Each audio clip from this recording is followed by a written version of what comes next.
இது லூக்கா எழுதின சுவிசேஷத்தில் வாசிக்கும் பொழுது 15வது அதிகாரம் நம்ம சொன்னாலே நமக்கு தெரியும்.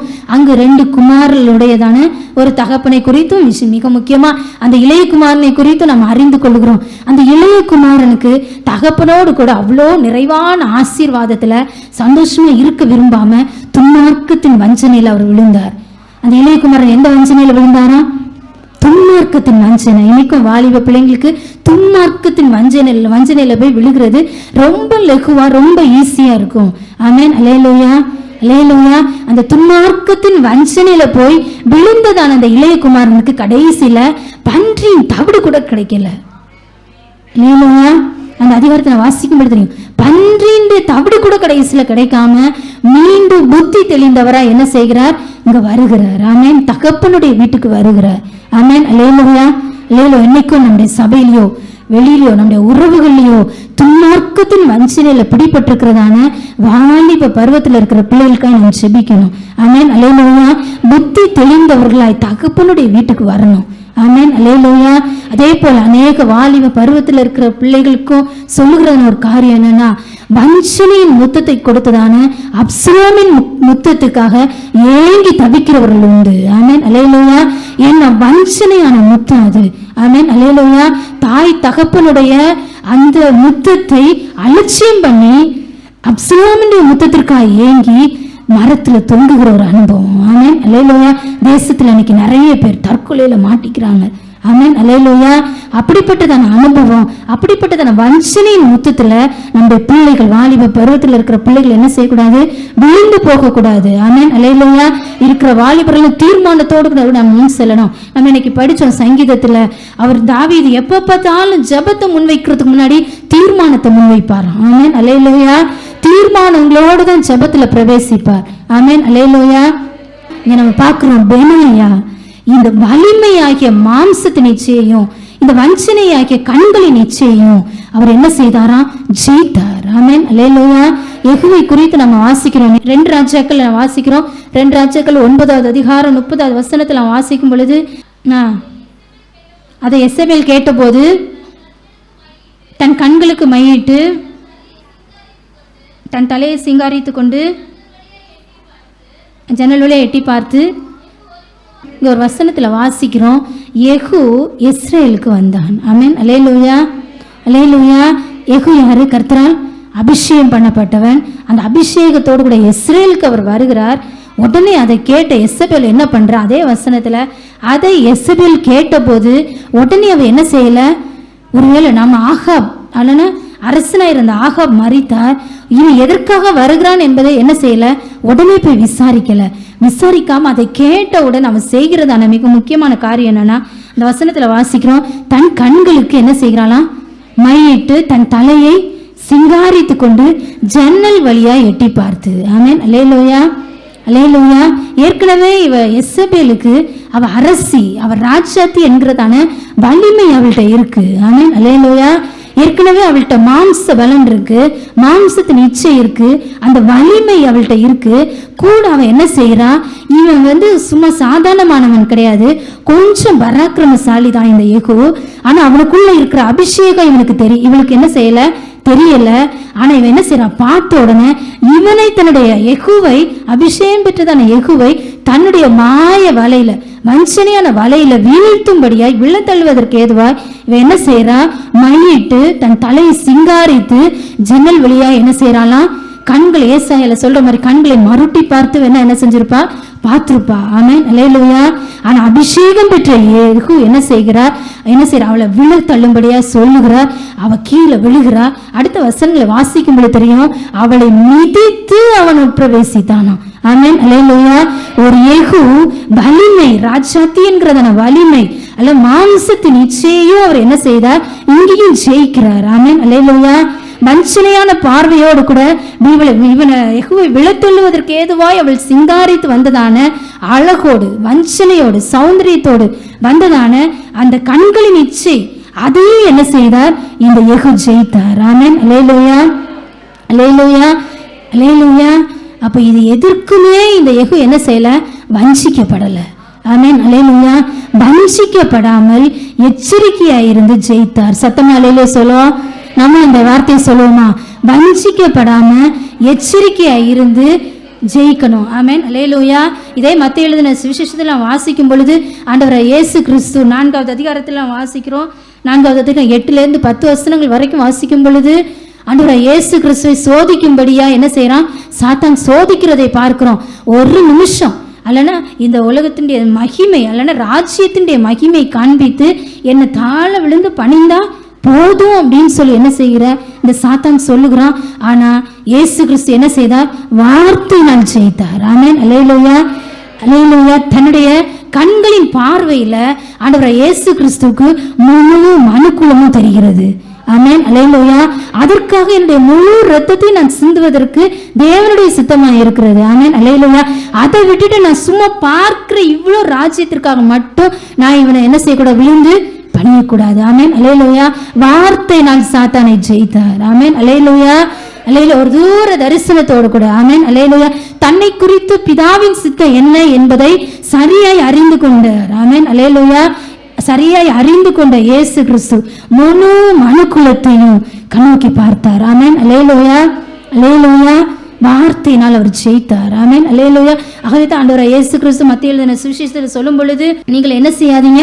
வஞ்சிக்கப்படாதிருங்கள் அப்படின்னு சொல்றார். லூக்கா எழுதின சுவிசேஷம் 21வது அதிகாரம் 8வது வசனத்தில் வாசிக்கும் பொழுது அநேகர் என் நாமத்தை தரித்து கொண்டு நான் தான் கிறிஸ்து என்றும் காலம் சமீபத்தது என்றும் சொல்லுவார்கள், அவர்களை பின்பற்றாதிருங்கள். ஆமென், அல்லேலூயா.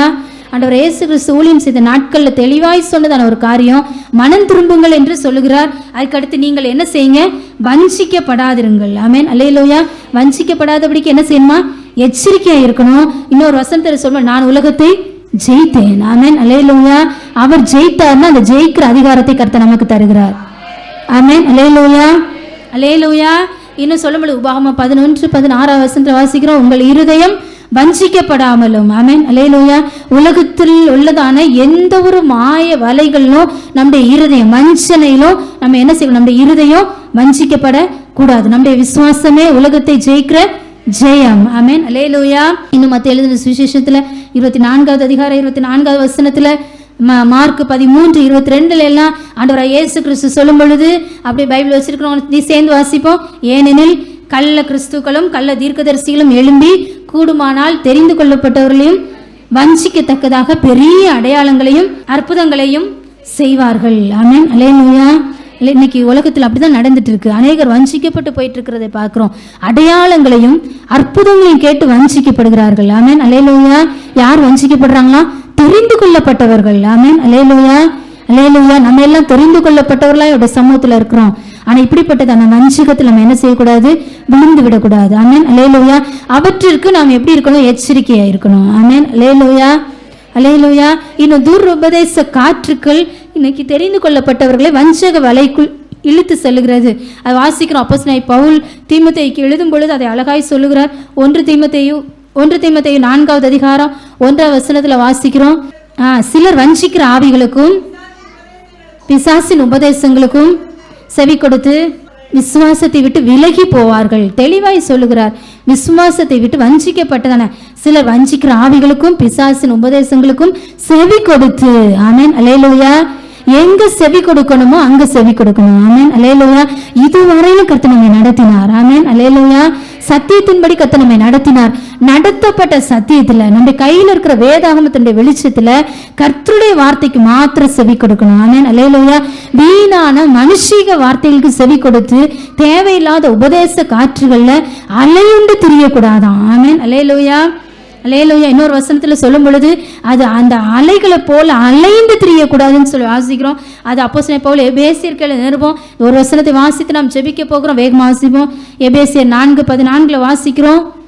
எபேசியர் 4:14, நாம் இனி குழந்தைகளா இராமல் மனுஷருடைய சூதும் வஞ்சிக்கிறதற்கு ஏதுவான தந்திரமுள்ள போதகமாகிய பலவித காற்றினாலே அலைகளை போல அடிபட்டு அலைகிறவர்களா இராமல். ஆமென், அல்லேலூயா, அல்லேலூயா. தெரிந்து கொண்டு கர்த்தர் நாட்டி இருக்கிற இடத்துல கடைசி நிமிஷம் வரையில் அந்த ரட்சிப்புல நிலைத்திருக்கணும். ஆமென். அல்லேலூயா. ஒரு நாள் தேவையில்லாத உபதேச காற்றுகளா இருக்கலாம், விசுவாசத்தை விட்டு வழியே போகிற அனுபவமா இருக்கலாம். அப்படிப்பட்ட அனுபவங்கள் நம்முடைய வாழ்க்கையில வரவே கூடாது. ஆமென். அல்லேலூயா. நம்முடைய கால்களை அவர் உறுதிப்படுத்துகிற கர்த்தர். ஆமென். அப்போஸ்தலன் யூதா சொல்லும் பொழுது, யூதாக்களின் நிருபத்தில் நாம் வாசிக்கிறோம், உங்கள் மகா பரிசுத்தமான விசுவாசத்தின் மேல் உங்களை உறுதிப்படுத்தி கொண்டு. ஆமென். அல்லேலூயா.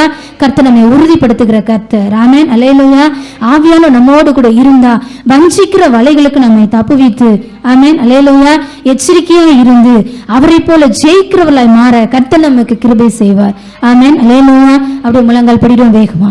கர்ச்சிக்கிற சிங்கம் போல அவனுக்குரிய வலிமையோடு கூட மாம்சத்தின் இச்சைக்குள்ளாய், உலகத்தின் இச்சைக்குள்ளாய், ஜீவனத்தின் பெருமைக்குள்ளாய், வஞ்சனையான வலைகளுக்குள்ளாய் விழத்தெழுவதற்கு, கண்களின் இச்சைக்குள்ளாய் விழத்தெழுவதற்கு அவன் போராடும் பொழுது கர்த்தாவே ஆவியானுடைய பலத்துல நாங்கள் மேற்கொள்ள எங்களுக்கு அனுக்கிரகம் கரங்களை ஆண்டுக்கு நேரம் உயர்த்தி சொல்லுவோம். நான் உலகத்தை ஜெயித்தேன் சொல்லுகிறார். அதே அதிகாரத்தை அவரால் தெரிந்து கொள்ளப்பட்ட ஜனமாகிய நமக்கு அவர் கொடுக்கிறார். கரங்கள் ஆண்டுக்கு நேரம் உயர்த்தி, ஆண்டவரே, வீணான மனுஷருடைய பேச்சுக்களுக்கும் நாங்கள் என்ன செய்யக்கூடாது, உடன்படக்கூடாது. எல்லா காரியத்திலும் இந்த கடைசி நாட்களில் கூடுமானால் தெரிந்து கொள்ளப்பட்டவர்களையும் வஞ்சிக்கிறதற்கு ஏதுவான தந்திரமுள்ள போதகங்களுக்கு எல்லாம் நாங்கள் தப்பித்துக் கொள்ள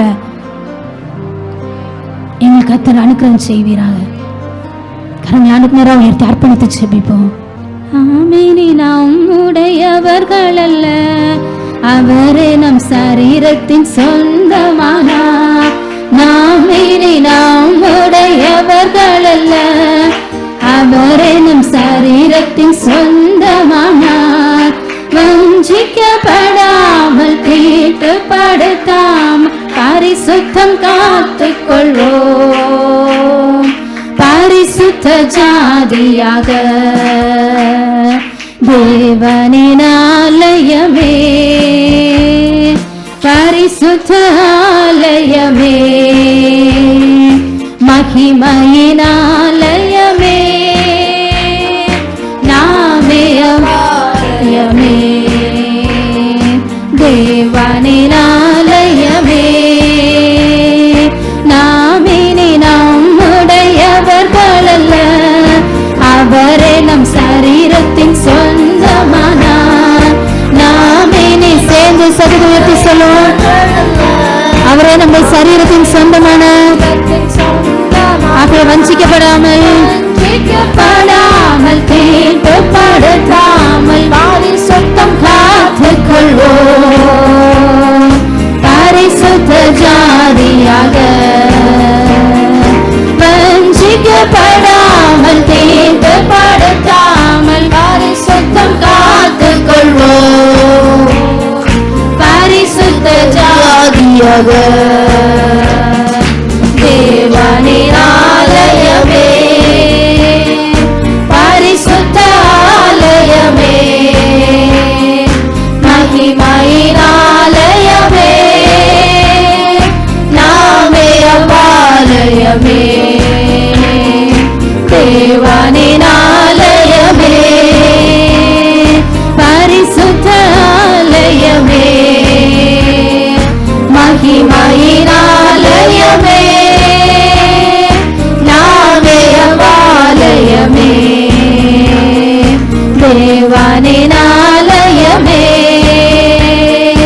அப்படியே கரங்களை தட்டி நல்ல ஆவியில் நிறைந்து அவருடைய சரீரமாய், அவருடைய ஆலயமாய் நாம் இருக்கிறோம்.